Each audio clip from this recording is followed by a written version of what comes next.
Hello दोस्तों, मैं अमर स्वागत करता हूं यूट्यूब चैनल जीके क्लास में। दोस्तों, इस वीडियो में हम जीव विज्ञान के कुछ प्रश्न देखेंगे जो कि एनटीपीसी ग्रुप डी में पूछे गए हैं। यह सेलेक्टेड प्रश्न ये काफ़ी इम्पोर्टेंट है आपके एनटीपीसी और ग्रुप डी एग्ज़ाम के लिए। दोस्तों, यह भाग 15 है।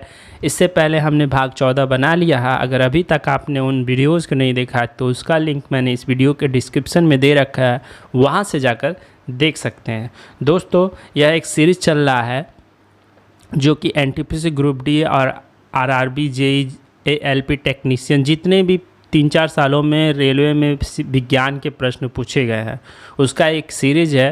ठीक है दोस्तों, उसमें यह भाग 15 है और इस वीडियो में हम साइंस में जो जीव विज्ञान है उस पार्ट से हमने 20 सेलेक्टेड जो मोस्ट इम्पॉर्टेंट है उसको उन क्वेश्चन को लिया है। ठीक है दोस्तों, तो उसका आज अध्ययन करेंगे। दोस्तों, अगर अभी तक आप इस चैनल से नहीं जुड़े हैं तो इस चैनल को सब्सक्राइब कर लीजिए, बेल नोटिफिकेशन आइकन को दबा दीजिए और इसे अगर अच्छा लगे तो अपने दोस्तों में शेयर करिए जिससे कि इन वीडियोस से उनको भी कुछ लाभ मिल सके। यह वीडियोस उनके लिए काफ़ी इम्पॉर्टेंट है जो सीरियस होकर गंभीरता से एनटीपीसी ग्रुप डी की तैयारी कर रहे हैं। तो आइए इस वीडियो के पहले प्रश्न को देखते हैं। दोस्तों, इस वीडियो का पहला प्रश्न है, एंटीबायोटिक क्या है? यह आरआरबी जेई 2019 का पूछा हुआ प्रश्न है कि एंटीबायोटिक क्या है। तो इसका सही आंसर होगा ऑप्शन सी, फफूंद। और फफूंद जैसे जीव होते हैं उन्हीं से तैयार किया गया एंटीबायोटिक दवा है। ठीक है, तो इसका ऑप्शन सही होगा ऑप्शन सी, फफूंद। और फफूंद जैसे ही जीव होते हैं उन्हीं से तैयार की गई दवाएं को एंटीबायोटिक कहा जाता है। आरआरबी जेई 2019 का पूछा हुआ प्रश्न है। ठीक है दोस्तों, चलिए अब अगले प्रश्न को देखते हैं हम। अगला प्रश्न है दोस्तों, निम्नलिखित में से कौन सा दांत का कारण है? तो इसका सही आंसर होगा ऑप्शन बी, फफूंद। ठीक है, फफूंद जो है दोस्तों यह दांत का कारण है। ये भी जो प्रश्न है आरआरबी जेई 2019 में पूछा हुआ है। आप जो भी प्रश्न देखेंगे वो पिछले सालों से है। आरआरबी रेलवे में जितने भी एग्ज़ाम हुए हैं 3-4 सालों उसी से सेलेक्ट करके जो मोस्ट इम्पॉर्टेंट है वही आपको दिया जा रहा है दोस्तों। तो अगर नहीं जुड़े हैं तो जुड़ जाइए, आपको काफ़ी लाभ मिलने वाला है इस चैनल से। चलिए आइए अगले प्रश्न को देखते हैं। अगला प्रश्न है दोस्तों, मलेरिया को से प्राप्त दवा से ठीक किया जा सकता है? किस वृक्ष से दवा प्राप्त करके मलेरिया को ठीक किया जा सकता है? तो इसका सही आंसर होगा ऑप्शन ए, सिनकोना वृक्ष से प्राप्त जो दवा होती है उससे हम मलेरिया को ठीक करते हैं। ये भी प्रश्न जो है आरआरबी जेई 2019 का ही है। ठीक है दोस्तों, आइए अगला प्रश्न देखते हैं। अगला जो प्रश्न है यह प्रश्न आरआरबी ग्रुप डी, एनटीपीसी और ग्रुप डी 2 बार पूछा गया यह प्रश्न। तो प्रश्न है, गडमाला गोइटर की कमी के कारण होता है। जो गडमाला गोइटर है वो किसके कमी के कारण होता है? तो इसका सही आंसर होगा ऑप्शन डी, आयोडीन की कमी। गडमाला गोइटर को दोस्तों हम घेंघा भी बोलते हैं, घेंघा रोग भी बोलते हैं। ठीक है, तो यह आयोडीन की कमी के कारण होता है। ठीक है दोस्तों, ये कहाँ पे होता है? तो ये जो है मानव शरीर होता है, मानव शरीर में जो गले में पाई जाती है एक थायराइड ग्रंथि में ही ये जो घेंघा नामक रोग होता है, जो गला है वो सूज जाता है। ठीक है दोस्तों, चलिए अगला प्रश्न देखते हैं। अगला प्रश्न है, दांत क्षय तब शुरू होता है जब मुंह का पीएच मान क्या हो जाता है?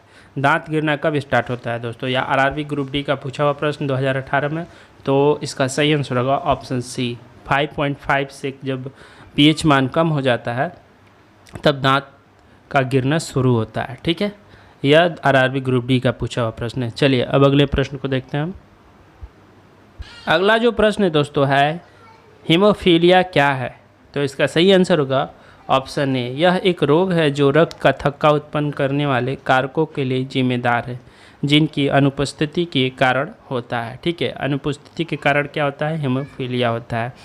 जी, आइए कुछ एक्स्ट्रा फैक्ट है जो इनके बारे में जान लेते हैं। हीमोफीलिया जो है वो एक अनुवांशिक बीमारी है। एक व्यक्ति में जब चोट लगता है तो जो औसतन होता है 2 से 7 मिनट में, जब रक्त स्त्राव मतलब रक्त का बहना स्टार्ट होता है 2 से 7 मिनट में रुक जाता है।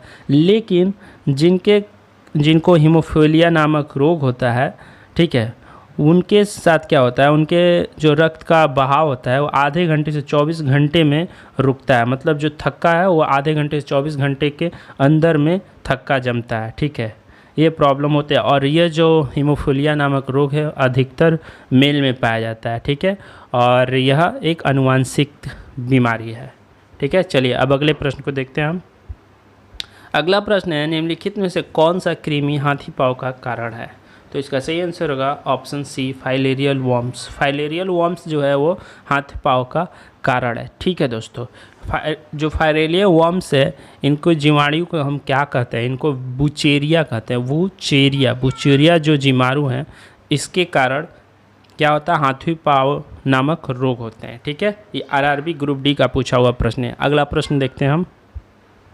अगला प्रश्न भी आरआरबी ग्रुप डी का पूछा हुआ प्रश्न है, निम्नलिखित में से किस व्यक्ति ने पोलियो का टीका विकसित किया है? तो इसका सही आंसर होगा option B, Jonas Edward Salk ने। जोनास एडवर्ड साल्क ने पोलियो का टीका का विकसित किया है। अगर हम पोलियो ड्रॉप की बात करें तो पोलियो ड्रॉप की खोज किसने की है? तो इसकी खोज एल्बर्ट साबिन ने किया था। ठीक है, और टीके की खोज किसने की है? तो जोनास एडवर्ड साल्क ने किया था। ठीक है दोस्तों, इसका जो पहला टीका का जो सफल परीक्षण है यह 1955 में पहली बार किया गया था। ठीक है, यह आरआरबी ग्रुप डी का पूछा हुआ प्रश्न। अब अगला प्रश्न हम देखते हैं। अगला प्रश्न है, HIV का पूर्ण रूप है? तो इसका सही आंसर होगा option D, human immunodeficiency virus. इसका सही आंसर क्या होगा? Option D, human immunodeficiency virus. Group D 2018 का पूछा हुआ है। अगला प्रश्न आरआरबी JE 2019 का है। प्रश्न है कि बैसिली ऐसे जीवाणु हैं जो किस आकार में होते हैं? तो इसका सही आंसर होगा ऑप्शन ए, छड़नुमा आकार में होते हैं। ठीक है, बैसिली एक ऐसे जीवाणु हैं जिसका जो आकार होता है वो छड़नुमा होता है। ठीक है, आरआरबी JE 2019 का है। अगला प्रश्न है दोस्तों आरआरबी NTPC 2017 का है। प्रश्न है कि चश्मा से ठीक नहीं किया जा सकता। तो इसका सही आंसर होगा ऑप्शन सी, मोतियाबिंद। मोतियाबिंद को चश्मे से ठीक नहीं किया जा सकता। इसका एकमात्र उपाय है वह है शल्य क्रिया। शल्य क्रिया से ही, ऑपरेशन से ही इसको ठीक किया जा सकता है। यह जो रोग है यह 55 से 60 वर्ष के ऊपर के व्यक्ति में पाया जाता है। इसमें होता क्या है, जो लेंस है लेंस में धुंधलापन आ जाता है, उसी को मोतियाबिंद कहते हैं। ठीक है दोस्तों, चलिए अगला प्रश्न देखते हैं हम। अगला प्रश्न आरआरबी JE 2019 का ही है। प्रश्न है, अमीबियासिस के कारण क्या होता है? अमीबियासिस के कारण दोस्तों पेचिश होता है। ऑप्शन बी इसका सही आंसर होगा। अगला प्रश्न देखते हैं हम। अगला प्रश्न आरआरबी NTPC का ही है। प्रश्न है कि दूध को दही में बदलने के लिए किस बैक्टीरिया का प्रयोग किया जाता है? दूध को दही में बदलने के लिए दोस्तों लैक्टोबैसिलस बैक्टीरिया का प्रयोग किया जाता है। इसका सही आंसर क्या होगा? Option C, lactobacillus. ठीक है, अगला प्रश्न देखते हैं।